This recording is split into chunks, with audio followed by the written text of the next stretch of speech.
Bismillahirrahmanirrahim. Assalamualaikum warahmatullahi wabarakatuh. Saya Lilis Khalisoh. Kita akan belajar tentang ketentuan sholat idain. Pertama, pengertian sholat idain.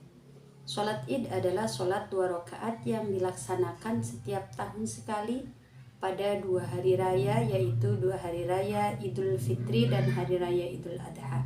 Idul Fitri berasal dari kata id yang berarti kembali, dan fitri. Fitri berarti berbuka. Jadi Idul Fitri berarti kembali berbuka. Dikatakan kembali berbuka karena sholat Idul Fitri dilaksanakan setelah umat Islam menunaikan puasa selama sebulan penuh. Sholat Idul Fitri dikerjakan setiap tanggal 1 Syawal. Ada sunnah-sunnah yang bisa dilaksanakan oleh umat Islam sebelum melaksanakan sholat Idul Fitri. Yang pertama, mandi sebelum sholat Idul Fitri. 2. Memakai wangi-wangian. 3. Memakai pakaian paling bagus dari yang dimiliki. 4. Makan minum terlebih dahulu sebelum sholat Id.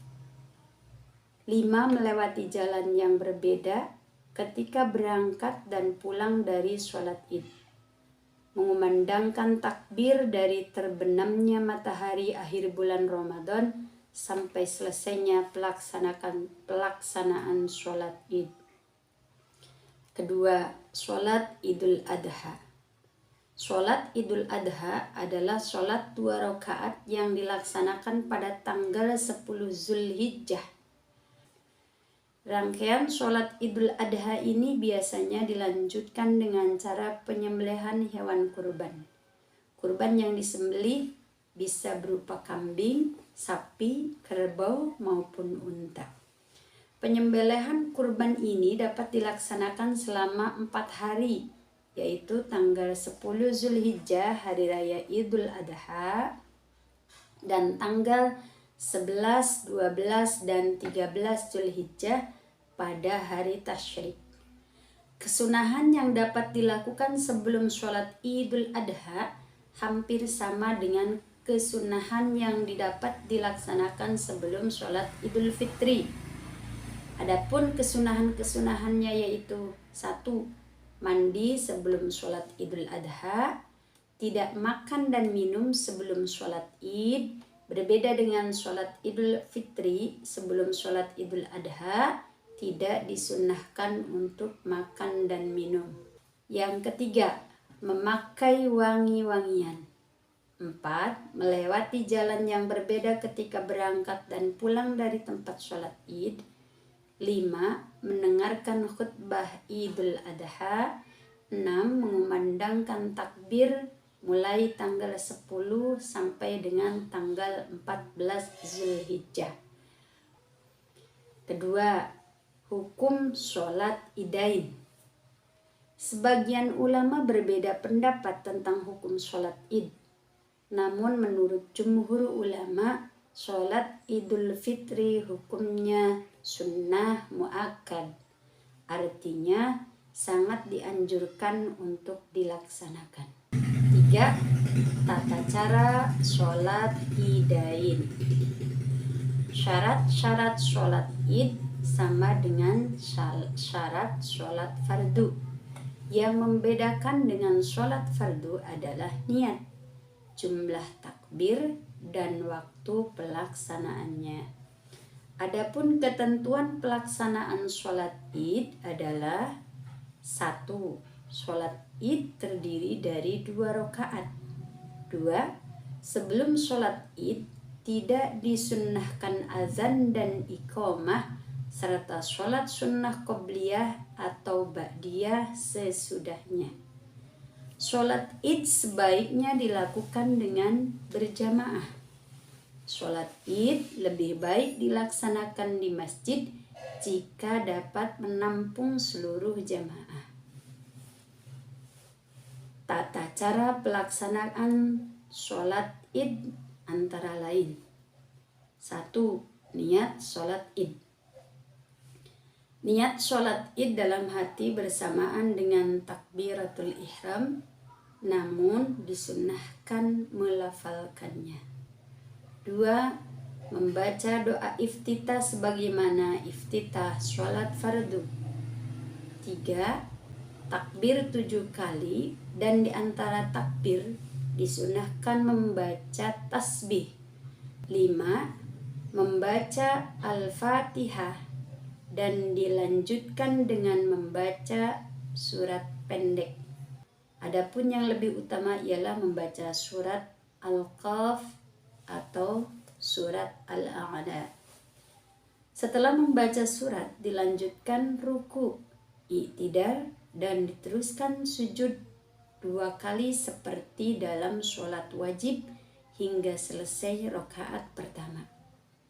Pada rakaat kedua sesudah berdiri, untuk rakaat kedua membaca takbir 5 kali, dan di antara takbir disunatkan membaca tasbih, kemudian membaca Al-Fatihah dan diteruskan dengan bacaan surah pendek.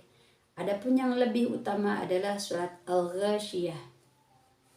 Dilanjutkan dengan ruku, i'tidal, sujud 2 kali, tahiyat akhir dan salam. Setelah selesai sholat id, khatib melaksanakan khutbah 2 kali. Pada khutbah pertama membaca takbir 9 kali, dan pada khutbah kedua membaca takbir 7 kali. Rukun khutbah sholat id sama dengan rukun khutbah sholat Jumat. Adapun hikmah sholat idain secara berjamaah adalah: 1. Diampuni dosanya oleh Allah Subhanahu wa ta'ala. 2. Memupuk rasa persaudaraan dalam menjalankan sholat idain. 4. Untuk menyebarkan syiar Islam terutama sholat. 5. Sebagai sebuah wadah untuk belajar tentang agama dari para ulama. Saat yang tepat untuk saling memberi semangat, menasehati antar jamaah dalam kebenaran dan kesabaran. Menjaga persatuan dan kesatuan umat muslim. 8. Menanamkan persamaan derajat dalam sholat berjamaah, baik orang kaya maupun orang miskin, orang yang punya jabatan tinggi maupun rakyat jelata mempunyai kedudukan yang sama. Menguatkan tali silaturahmi. Dengan berjamaah kita bisa bertemu banyak orang dan mengetahui kondisi mereka, sehingga secara psikologis kita akan merasa lebih dekat dengan para jamaah.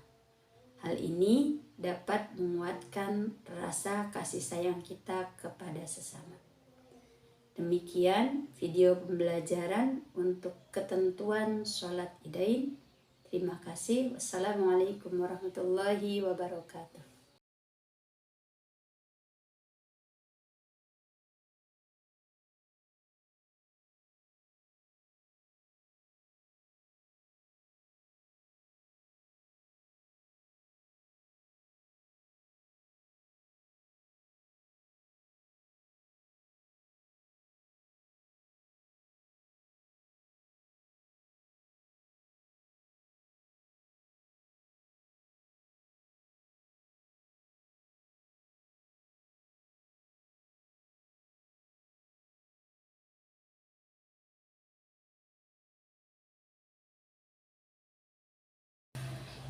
Sebagaimana hadis Rasulullah Shallallahu Alaihi Wasallam yang artinya, dari Ummu Atiyah ia berkata, Rasulullah Shallallahu Alaihi Wasallam memerintahkan kepada kami agar mengajak serta keluarga melakukan sholat Idul Fitri dan Idul Adha, para gadis, wanita haid, dan wanita yang sedang dipingit.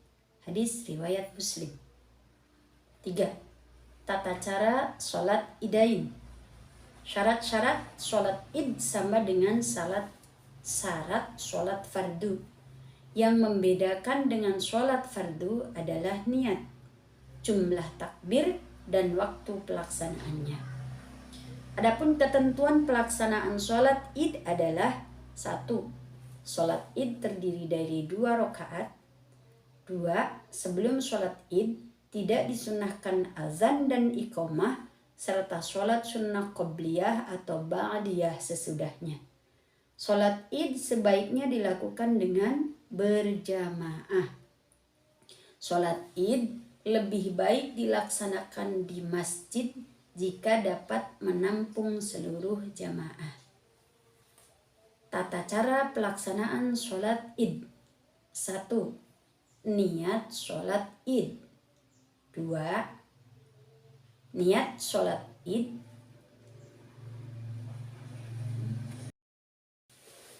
Tata cara pelaksanaan sholat id antara lain. 1. Niat sholat id.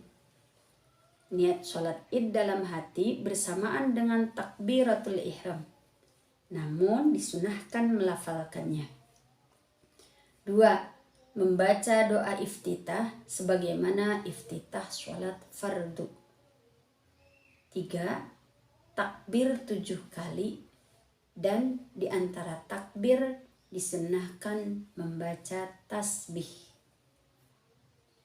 4. Membaca surat Al-Fatihah dan dilanjutkan dengan membaca surat pendek. Adapun yang lebih utama ialah membaca surat Qaf atau surat Al-A'la. Setelah membaca surat dilanjutkan dengan ruku, i'tidal, dan diteruskan sujud 2. Sujud 2 kali seperti dalam sholat wajib hingga selesai rakaat pertama.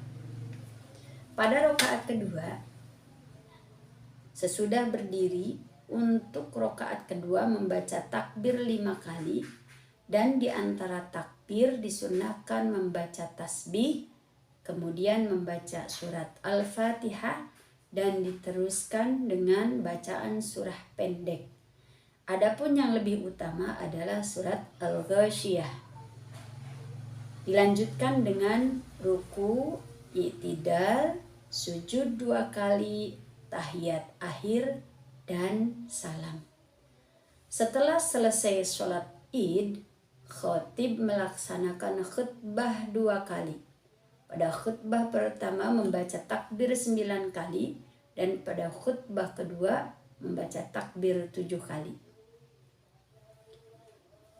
Rukun khutbah sholat id sama dengan rukun khutbah sholat Jumat. 4. Hikmah sholat idain. Allah tidak pernah memerintahkan sesuatu secara sia-sia. Segala sesuatu yang disyariatkan Allah pasti memiliki hikmah dan keutamaan tersendiri.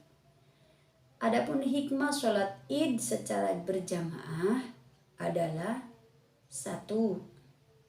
Diampuni dosa-dosanya.